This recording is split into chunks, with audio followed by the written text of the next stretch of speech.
Here's what you need to understand before I say another word. America's closest allies, the ones who share its language, its legal system, its intelligence apparatus, its blood on every battlefield since World War I, are right now, as you watch this, building a world that doesn't need the United States, not against it, without it. And that distinction is going to haunt this country for a generation. I'm sitting here looking at a map, and for the first time in my lifetime, the countries shaded in blue, Britain, Canada, Australia, are not pointing toward Washington. They're pointing toward each other, toward Beijing, toward Brussels, toward Tokyo, toward anyone, apparently, except the nation that used to call itself their indispensable partner. Stay with me for the next few minutes because what I'm about to walk you through isn't conjecture. It's documented, it's sourced, and it's already in motion. If this kind of analysis is what you come here for, subscribe to Daily Brief right now and hit the notification bell because this story is moving fast and you don't want to be the last to know.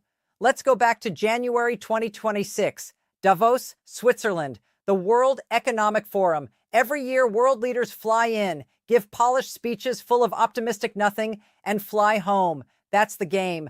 That's always been the game. And then Mark Carney walked to the podium. Now, if you don't know who Mark Carney is, you need to fix that immediately. This is a man who ran the Bank of Canada, then ran the Bank of England, a Goldman Sachs veteran, the most credentialed central banker of his generation. He doesn't do drama. He does spreadsheets. He does frameworks. He does systems. When Mark Carney says something at Davos, he means it structurally. And what he said at that podium was not optimistic nothing. It was a declaration.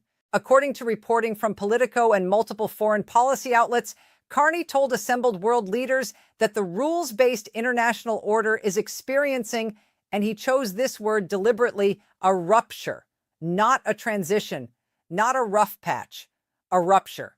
He said the bargain that held the Western world together, where America provided security and stability in exchange for global cooperation, no longer works. And then he said the words now being discussed in every foreign ministry on earth. The middle powers must act together, because if we're not at the table, we're on the menu. If we're not at the table, we're on the menu. A man who spent his career building financial systems just told every mid-sized democracy on earth that the United States has become a predator, not a partner. He said it out loud, at Davos, on camera, in front of the entire world. But here's where it gets complicated. Because Carney didn't just give a speech, he showed up to Davos with receipts.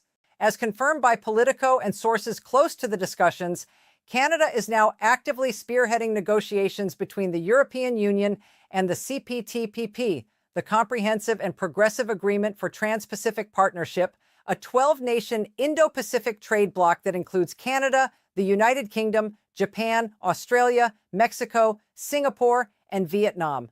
The objective? Forge one of the largest economic alliances in human history. We're talking about a potential bloc of 1.5 billion people, covering more than a third of all global trade, built entirely without the United States. Think about that number, 1.5 billion people, one trading framework, supply chains woven so tightly that a product built with components from Canada, Japan, and Vietnam can move across nearly 40 countries with minimal tariffs. An economic superhighway that bypasses American ports, American banks, American regulators, and American political volatility and completely. And this is not theoretical. As reported by Politico, officials in Brussels described the EU side of these talks as, in the words of a senior business representative briefed on EU thinking, super keen. According to a Japanese trade official quoted by Raw Story, Tokyo sees a lot of value in increasing trade among the EU and CPTPP parties, which would also contribute to enhancing supply chain resilience. A Canadian government official confirmed to Politico, the work is definitely coming along. We've had very fruitful discussions with other partners around the world.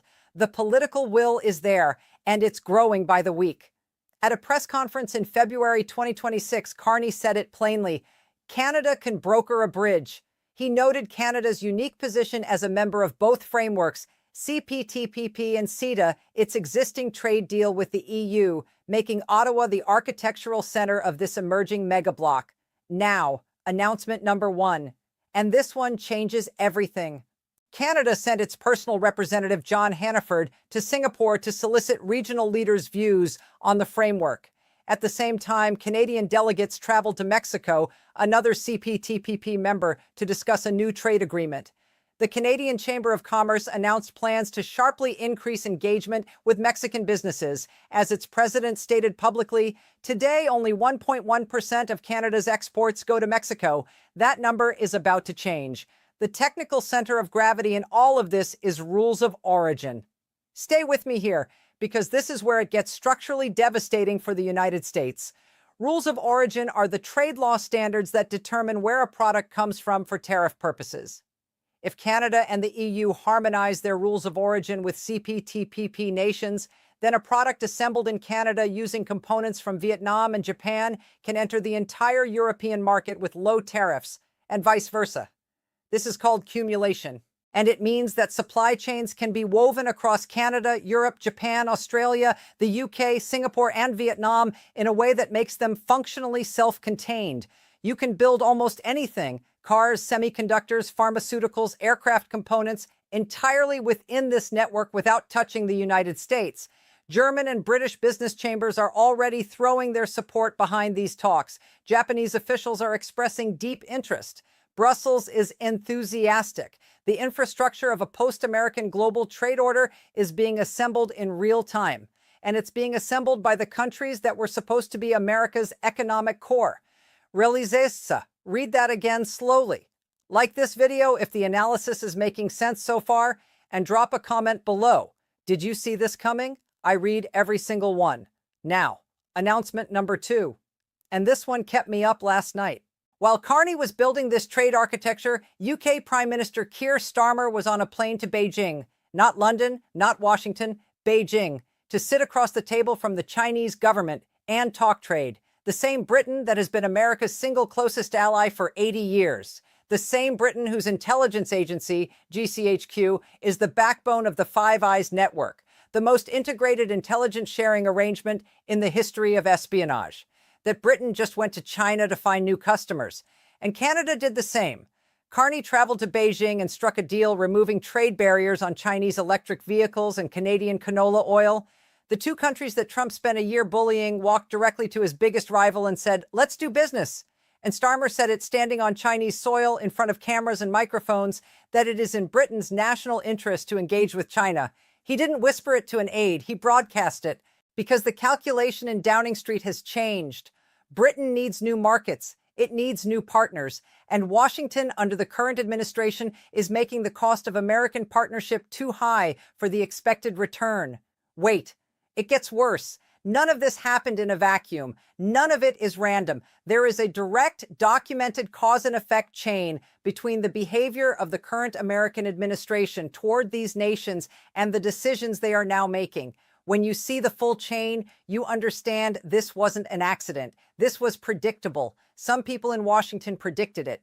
Nobody listened.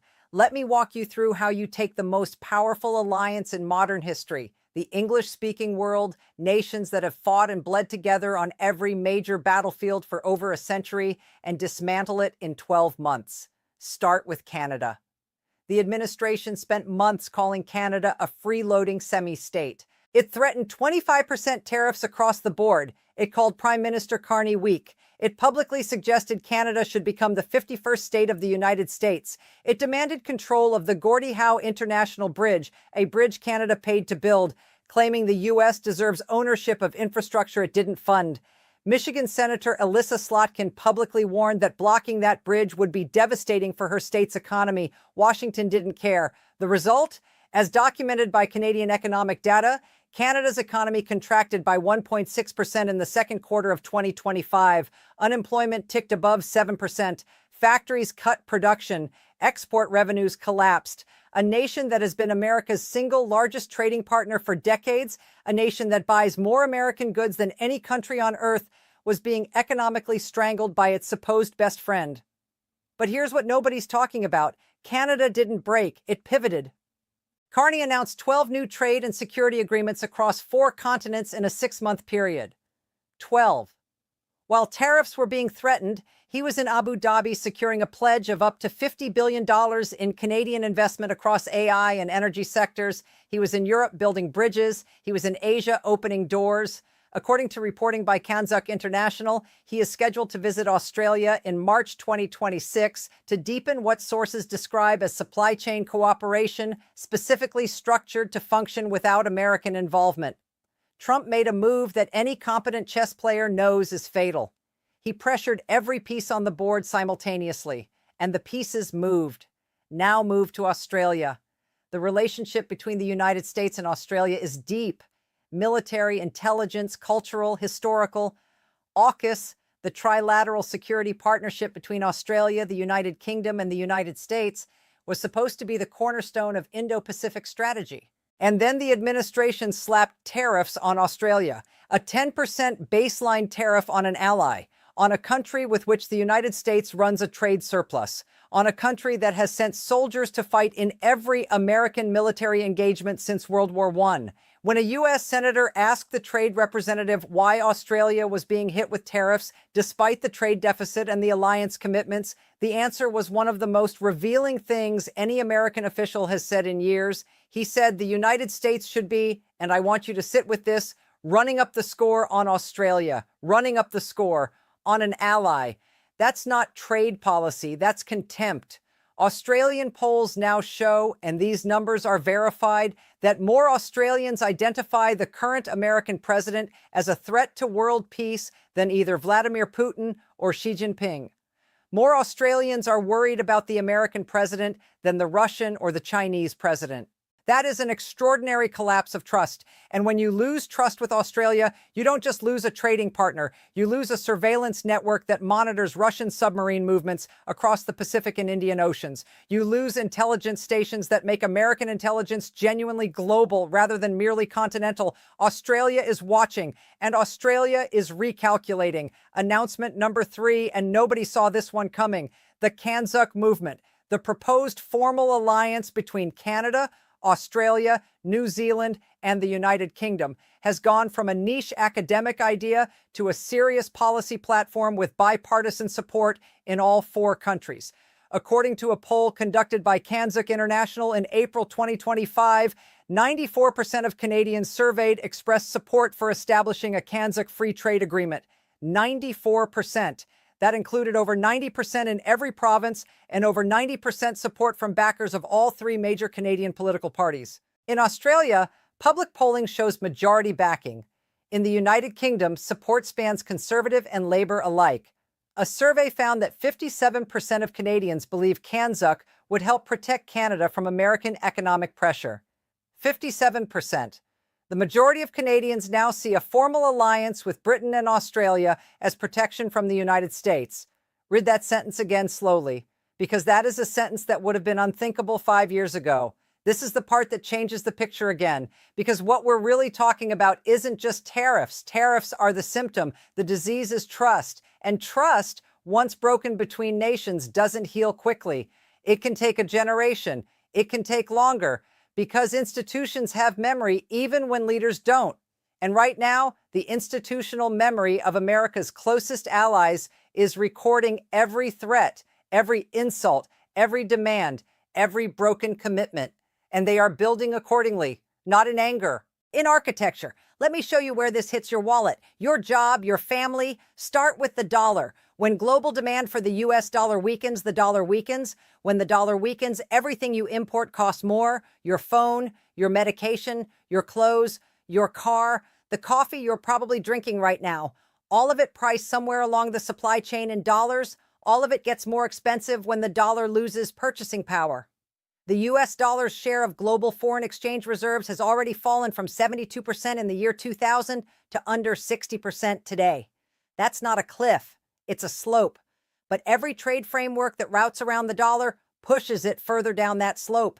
And the EU CPTPP talks that Carney is brokering right now are explicitly designed to conduct trade in currencies other than the US dollar, in pounds, euros, yen, Canadian dollars, not the greenback. Every transaction that happens in that framework is a transaction that doesn't require anyone to hold US dollars. When countries need fewer dollars, they buy fewer US Treasury bonds. When demand for Treasury bonds drops, yields rise to attract buyers. And when Treasury yields rise, or your mortgage rate rises, your car loan rises, your credit card interest rises, The borrowing costs weren't raised through a deliberate policy. They were raised through behavior, through the cumulative effect of every threat, every insult, every broken commitment that pushed America's allies toward building financial infrastructure that bypasses Wall Street. Now the jobs piece, which I think is the most important part of this conversation. One of the core justifications for tariffs has been protecting American manufacturing jobs. And I understand the instinct. There are real communities in this country that lost real industries over the past 30 years. That pain is legitimate. But here's what isn't being discussed honestly. The countries now building alternative trade blocs include some of America's largest customers for manufactured goods: the UK, Canada, Australia, Japan, Germany. If those countries deepen their own supply chains, if a Canadian manufacturer sources steel from Australia instead of Ohio, if a British company sources components from Singapore instead of Tennessee, if a Japanese automaker builds its supply chain through Vietnam instead of Michigan, American factories lose orders. Not immediately, but structurally, incrementally, measurably. Tariffs can protect domestic markets. They cannot protect export markets. And you cannot grow manufacturing in this country if the rest of the world is actively building supply chains that route around you. Now, the scenario that deserves the most serious attention: Five Eyes. The intelligence alliance between the United States, the United Kingdom, Canada, Australia, and New Zealand. This is not just an alliance. This is the most integrated intelligence sharing arrangement in the history of espionage. These five nations share raw signals intelligence, the actual intercepts, the actual analysis, at a level that makes every other intelligence relationship on Earth look like a polite exchange of business cards. And it works because of trust, absolute, foundational, unconditional. Trust that shared intelligence will not be weaponized. Reports have surfaced that the current administration has at various points threatened to restrict intelligence cooperation as a bargaining chip in trade negotiations with Australia and Canada. Think about what that means. The moment you threaten to withhold intelligence unless someone gives you a trade concession, you've told every partner in the alliance that intelligence sharing is conditional, that it can be turned off, that it's a lever, not a commitment. And once you've demonstrated that intelligence is a bargaining chip, the entire architecture of trust that makes Five Eyes function begins to corrode, not collapse overnight. Corrode, gradually, quietly, at the institutional level where no press release announces the damage. If Britain and Canada and Australia begin limiting what they share with Washington, if GCHQ starts routing its most sensitive analysis through a Commonwealth-only channel, American intelligence goes partially blind. In a world where the threat picture from China, Russia, Iran, and non-state actors is the most complex since the Cold War, partially blind is catastrophic. Here's a thing worth noting as we head into the final stretch. There's historical precedent for exactly what is happening right now. In 2018, when the administration launched its first round of tariffs and pulled out of the Trans-Pacific Partnership, the remaining 11 nations, including Japan, Canada, and Australia, did not dissolve. They continued without America. They renamed the agreement, they implemented it. It now covers hundreds of billions in annual trade. America chose to walk away. The others stayed at the table. What Carney is doing right now is a supercharged version of that same dynamic. He is not just keeping an existing framework alive, he is actively bridging two massive frameworks, the EU and the CPTPP, into something that would be the largest trade architecture since Bretton Woods.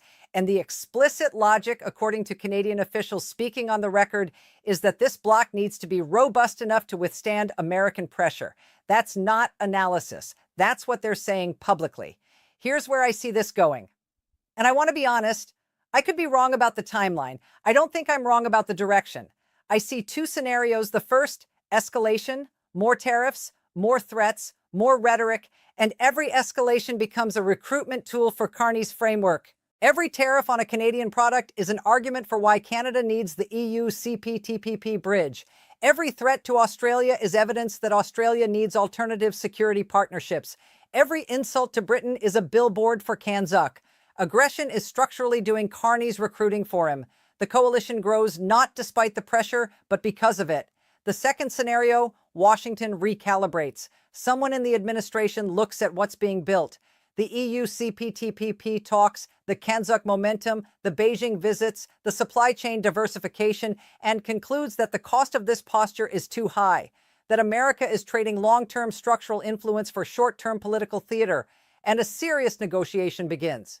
Not a photo op summit, a real negotiation about tariff frameworks, rules of origin, intelligence sharing protocols, and the terms under which these nations are willing to remain inside an American-led economic architecture. But here's the catch. The longer this goes, the more that framework is built without America, the higher the price of American re-entry.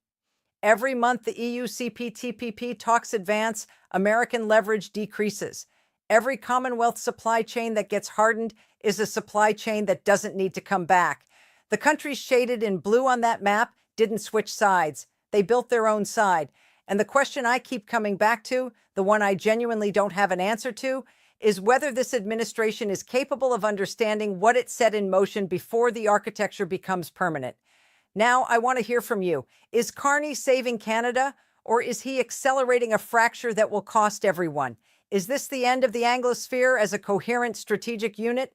Or is it a reset that could actually produce a stronger architecture? And the real question, when the dust settles, which country comes out of this era structurally stronger? Leave your answers in the comments. I read every single one.